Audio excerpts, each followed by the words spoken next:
dia, o meu caminho para a escola é sempre igual. Pontos, retas, planos.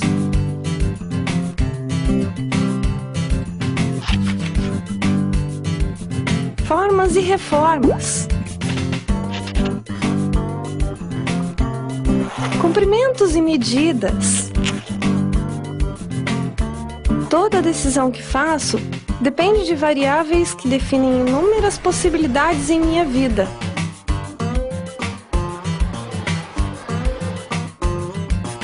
E sempre eu calculo o que é melhor para o meu futuro. Afinal, os números governam o mundo.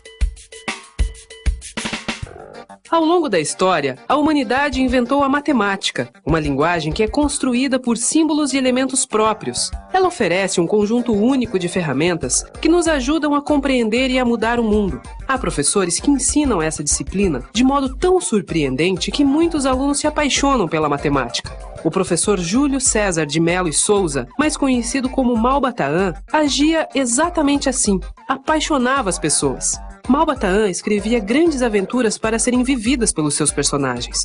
Beduínos, sheiks, magos, princesas e sultões. As mais de 100 obras de Malba-Tahan auxiliam alunos e professores a perceber que aprender matemática pode ser divertido e desafiante. Esta é uma homenagem ao Dia Nacional da Matemática, comemorado em 6 de maio, mesma data do aniversário de nascimento deste grande professor.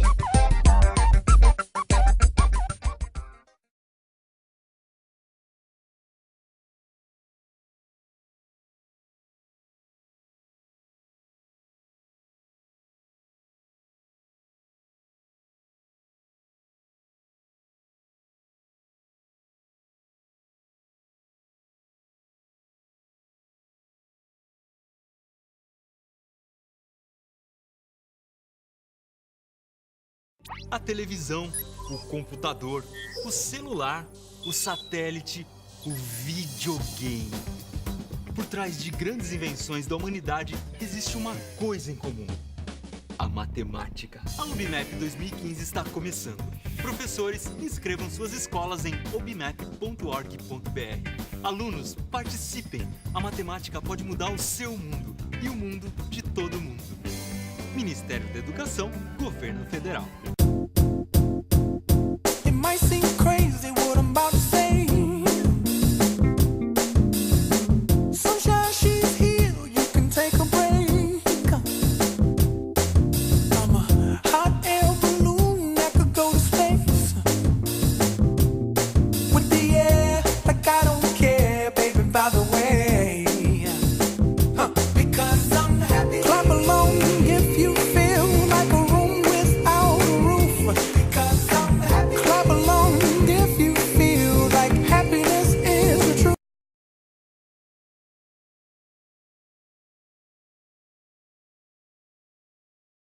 Olá, seja bem-vindo a mais um Conexão Matemática. Hoje temos uma edição especial sobre o professor Júlio César de Mello e Souza, o homem que calculava. Os professores Fábio Bonet e Wendel Mello nos falam sobre Malba-Tahan e sua influência no ensino de matemática. Também falaremos sobre a obra e a atuação do professor Júlio César e seu fascínio pela matemática.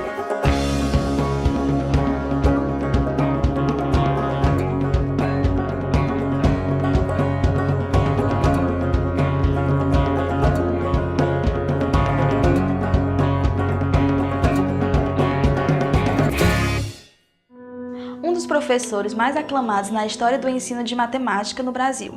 Este é o professor Júlio César de Mello e Souza, ou Malba-Tahan, autor de diversas obras literárias e didáticas. Nascido no Rio de Janeiro, a 6 de maio de 1895, Júlio César de Mello e Souza passou sua infância na cidade de Queluz, interior de São Paulo. Seguiu o ensino fundamental e médio nos colégios Militar e Pedro II. Formou-se professor pela Escola Normal e depois engenheiro pela Escola Nacional de Engenharia. Lecionou em diversos estabelecimentos como o Colégio Pedro II, a Escola Normal e a Faculdade de Arquitetura da Universidade Federal do Rio de Janeiro. Casou-se com Nair Marques da Costa, com quem teve 3 filhos, Rubens Sérgio, Sônia Maria e Ivan Gil. Ele foi um dos pioneiros na tentativa de descomplicar a matemática do Brasil, sendo um professor muito ousado para sua época.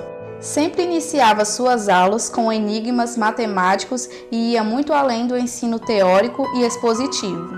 Como Júlio César de Mello e Souza, escreveu alguns livros didáticos de matemática.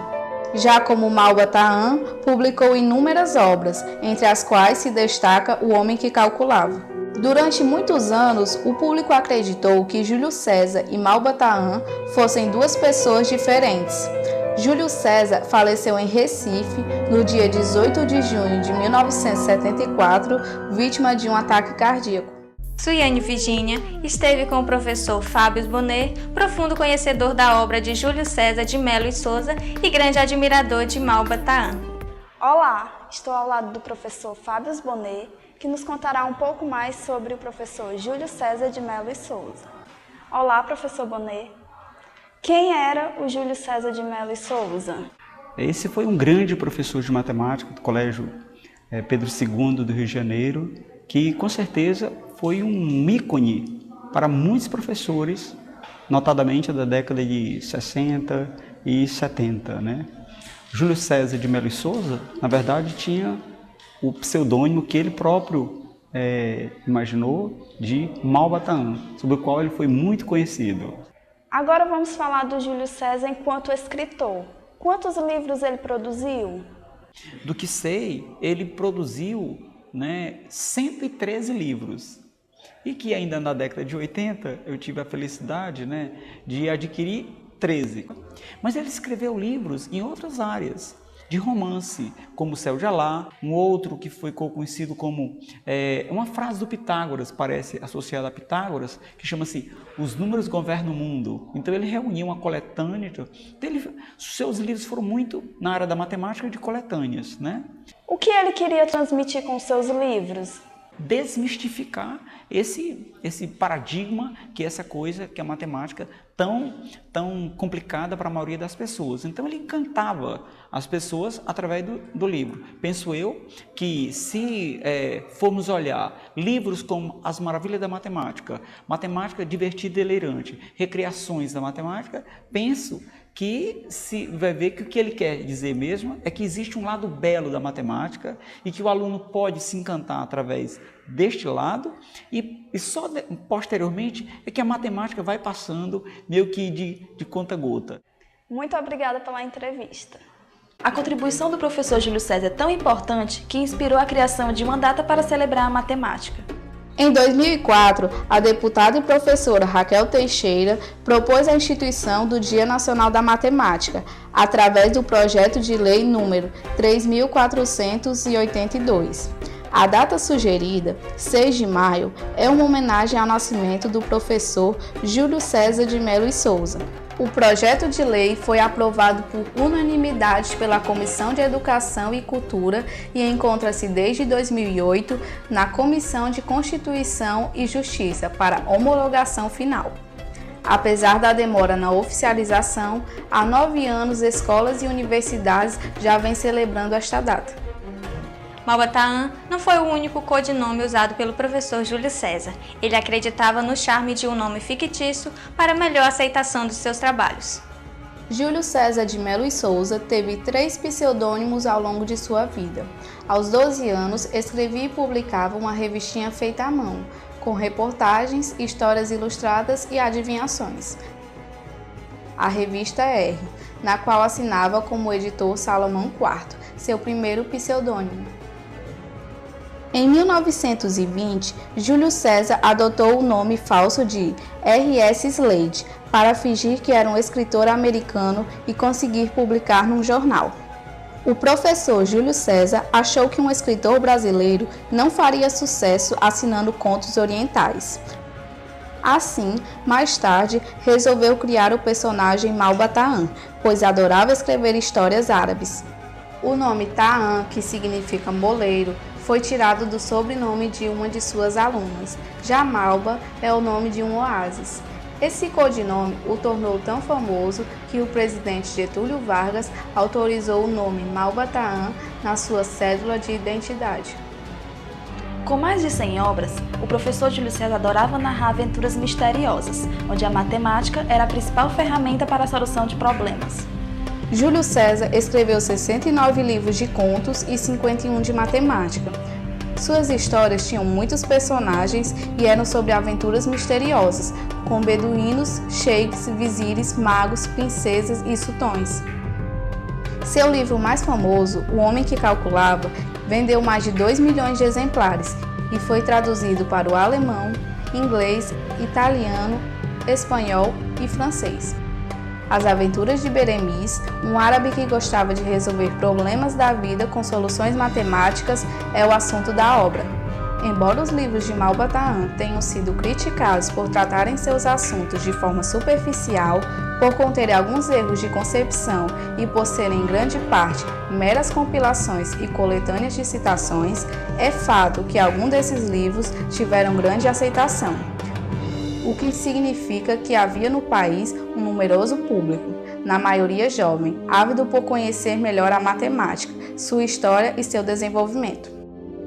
Sem dúvida, O Homem que Calculava é a obra mais conhecida de Malba Tahan. Para mostrar algumas nuances deste livro, conversamos com o professor Wendel Mello. Professor Wendel Mello, do que se trata o livro O Homem que Calculava? Uma aventura de um personagem que, em meio a um contexto, digamos assim, árabe, peregrina ao longo de vários cenários e se depara com diversas situações em que vai ter que usar do seu talento inerente à matemática para resolver os problemas e seguir com a sua jornada até que se tenha, digamos assim, um final agradável. Eu não quero aqui chegar ao final da obra, mas essencialmente é um romance que vai terminar com um final bem feliz. Que aventuras o livro conta e em qual cenário se passavam as histórias? Conta essencialmente as aventuras que um andarilho, né, juntamente com um colega, que é um personagem principal chamado Berenice Samir, as aventuras que ele se depara ao longo da sua jornada a caminho da cidade de Bagdá. Então o cenário basicamente árabe e suas aventuras elas são essencialmente de contexto matemático ou então de situações problemas. Em sua opinião, qual a situação mais interessante vivenciada pelo personagem principal na obra O Homem que Calculava?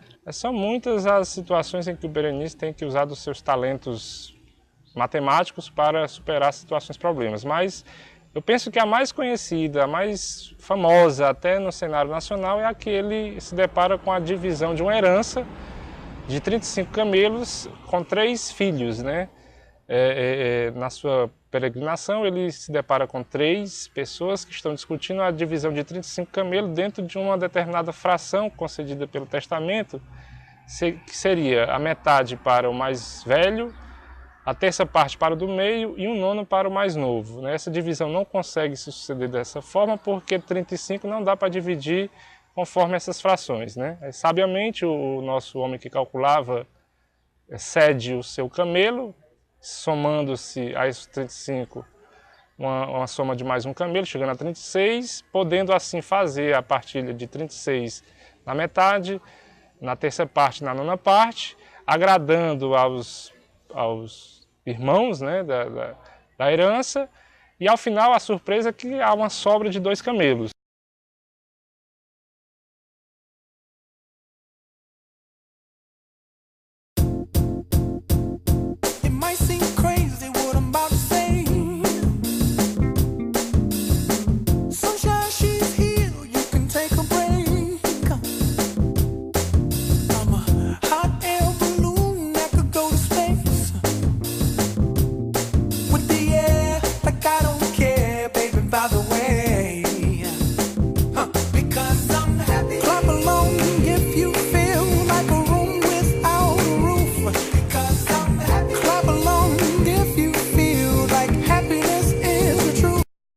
A televisão, o computador, o celular, o satélite, o videogame.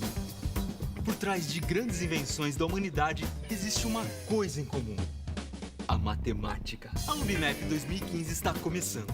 Professores, inscrevam suas escolas em obimap.org.br.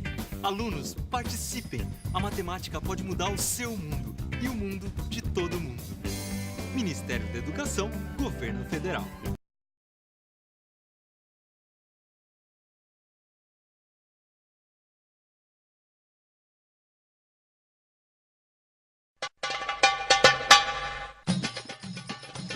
Poucas horas havia que viajava sem interrupção quando me ocorreu uma aventura digna de registro. Encontrei perto do oásis 3 homens que discutiam ao pé de um lote de camelos. Por entre pragas e impropérios gritavam possessos, furiosos. Não pode ser, isto é um roubo, não aceito. Eu então procurei informar-me do que se tratava. Somos irmãos, esclareceu o mais velho, e recebemos como herança esses 35 camelos. Segundo a vontade expressa de meu pai, devo receber a metade. O meu irmão, Ahmed Namir, uma terça parte, e Al-Arim, o mais moço, deve tocar apenas a 9ª parte. Não sabemos, porém, como dividir dessa forma 35 camelos, e a cada partilha proposta segue-se a recusa dos outros 2, pois a metade de 35 é 17,5. Como fazer a partilha, se a terça parte e a 9ª parte de 35 também não são exatas? É muito simples, eu disse. Encarrego-me de fazer com justiça essa divisão, se me permitirem que eu junte aos 35 camelos da herança este belo animal, que em boa hora aqui me trouxe.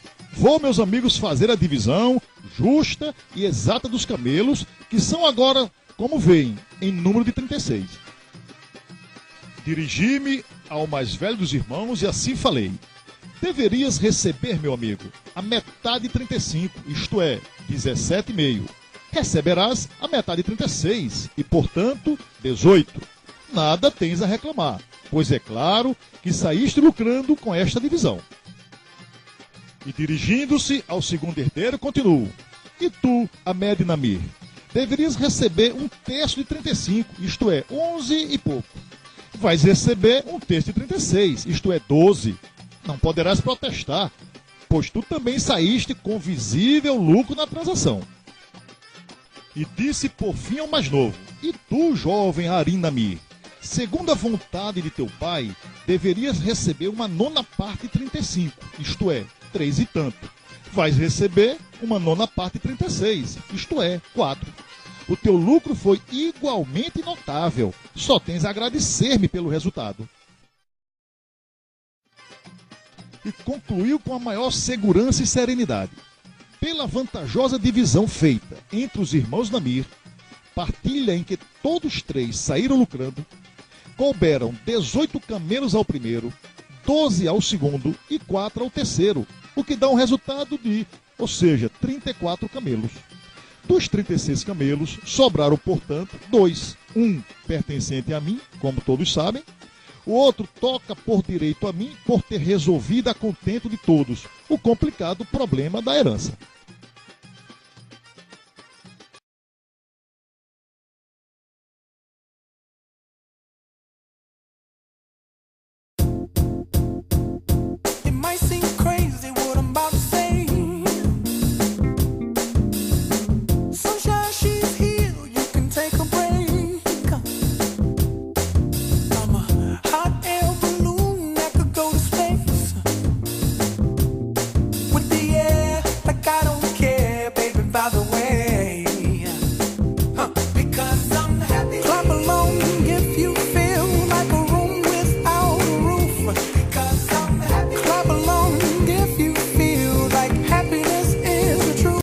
A televisão, o computador, o celular, o satélite, o videogame. Por trás de grandes invenções da humanidade existe uma coisa em comum: a matemática. A Obimap 2015 está começando. Professores, inscrevam suas escolas em obimap.org.br. Alunos, participem! A matemática pode mudar o seu mundo e o mundo de todo mundo. Ministério da Educação, Governo Federal.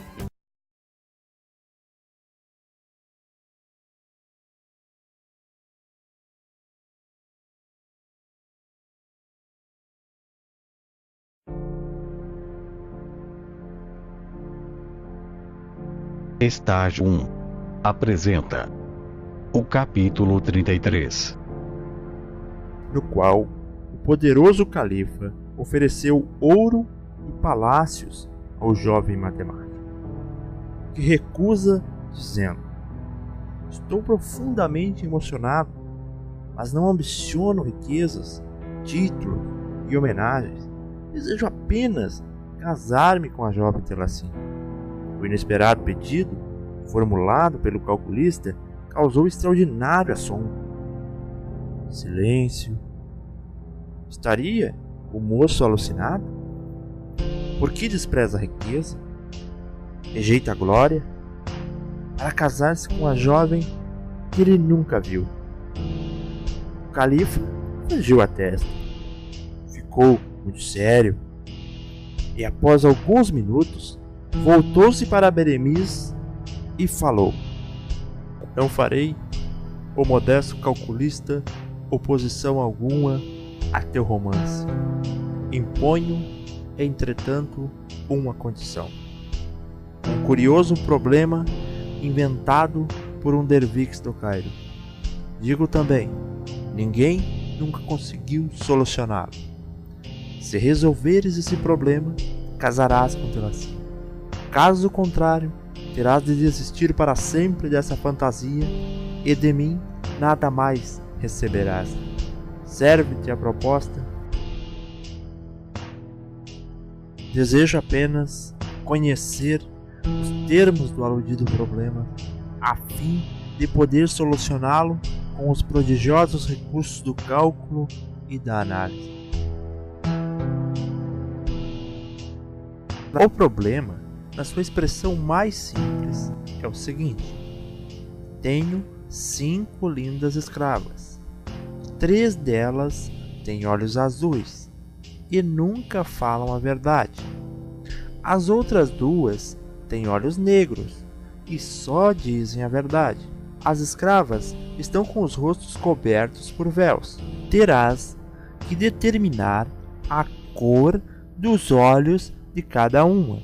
Poderás fazer 3 perguntas. Não mais do que uma pergunta a cada escrava.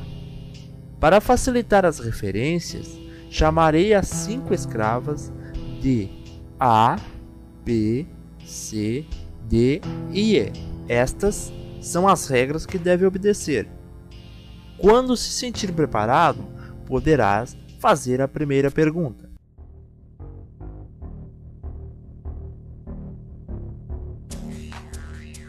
Qual a cor dos seus olhos?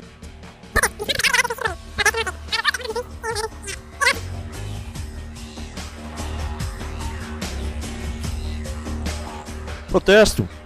A resposta foi dada em dialeto desconhecido por mim. Protesto, não aceito. Mas as 2 respostas restantes serão dadas em árabe puro.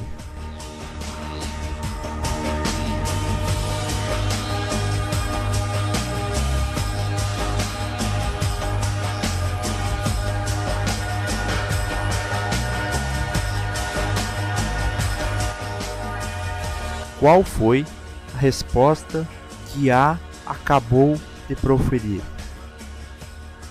Os meus olhos são azuis.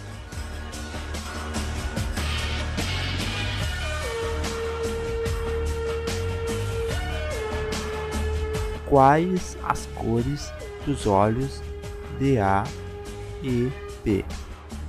A tem olhos negros e B tem olhos azuis.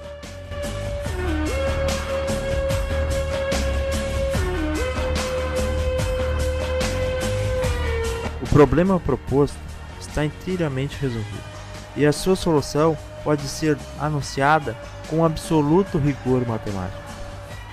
A tem olhos negros, B olhos azuis, C olhos negros, D olhos azuis e E olhos azuis.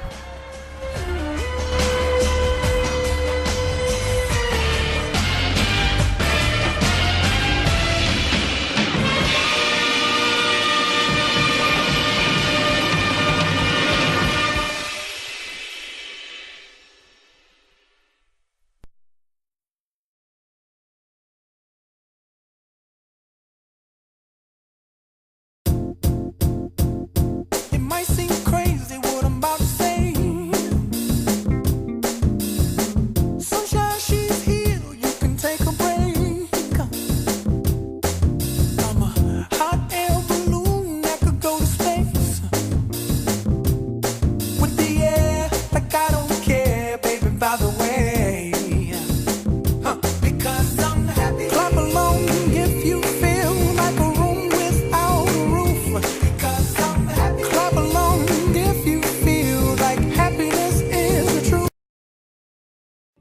televisão, o computador, o celular, o satélite, o videogame.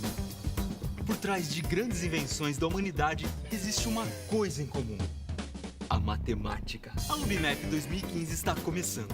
Professores, inscrevam suas escolas em obimap.org.br. Alunos, participem. A matemática pode mudar o seu mundo e o mundo de todo mundo. Ministério da Educação, Governo Federal.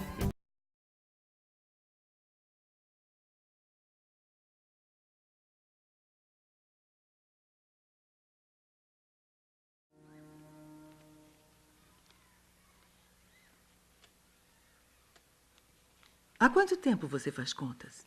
Desde os 3 anos. E quem te ensinou, querida? Eu aprendi sozinha, mas Dedo Torto também me ajudou. Quanto é 147 vezes 48? 7.056, é claro.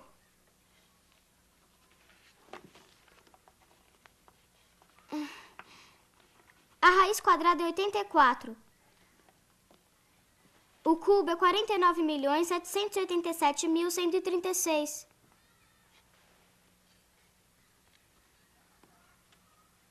Daniele, sinto lhe dizer que sua filha não é normal. É que eu sou uma criança prodígio. É, parece que sim. Esta é Lara Anderson, professora de Terese. Quer dizer, é professora do primeiro ano. Tem 30 alunos, uma tarefa muito difícil. E muito. Terese está muito adiantada.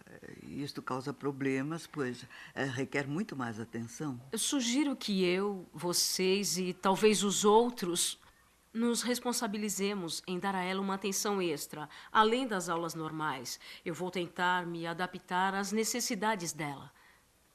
No que tem mais conhecimento? Todas as cores do espectro, eu sei tudo sobre pintura.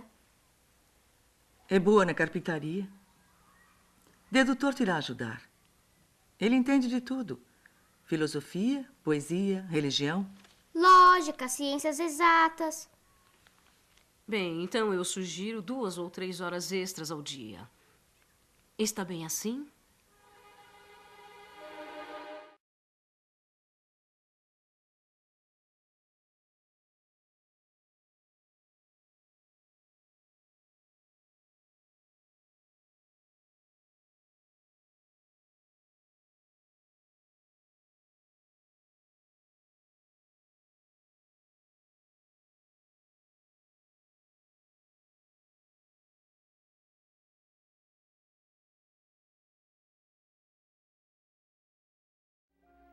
E o campo deste jogo está dentro da cabeça. Veja só o estado da sua cabeça. Ideias antiquadas, bagunça, conceitos falsos, superstições, confusão. Para pensar direito, você tem que arrumar a casa.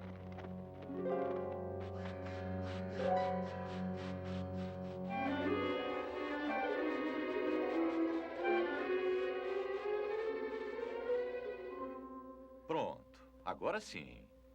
Uma bela varrida. Este jogo consta de círculos e triângulos. Pense num círculo perfeito. Um círculo perfeito. Círculo perfeito. Perfeito. Ponha um triângulo dentro. E gire. Agora gire o círculo. O que você tem? Uma bola! Sim, uma esfera. É a mente que descobre primeiro a forma das coisas. Seccione o topo da esfera e nós temos uma... Uma lente de aumento. Isso mesmo. A lente é uma secção da esfera. Todos os instrumentos ópticos são criados matematicamente. Está vendo? A matemática é muito mais do que apenas números e equações. Vamos voltar ao nosso círculo com um triângulo. Role e nós temos uma... Uma roda.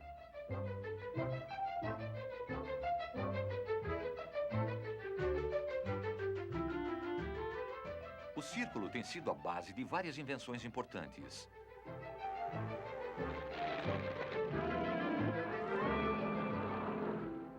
A mente é capaz de criar as coisas mais fantásticas. Se girarmos o triângulo, temos um... Seccione o cone.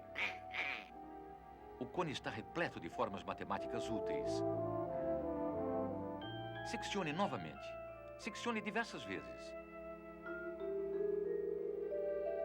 As órbitas de todos os planetas e satélites se encontram no cone. Não importa como você o seccione, é sempre matemática. Uma fatia como esta produz o refletor do holofote.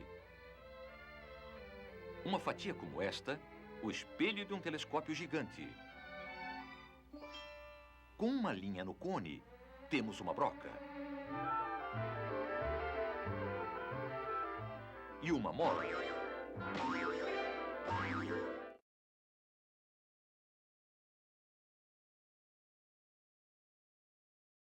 A televisão, o computador, o celular, o satélite, o videogame.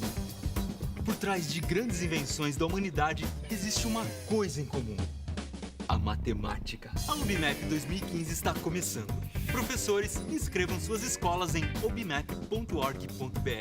Alunos, participem! A matemática pode mudar o seu mundo e o mundo de todo mundo. Ministério da Educação, Governo Federal.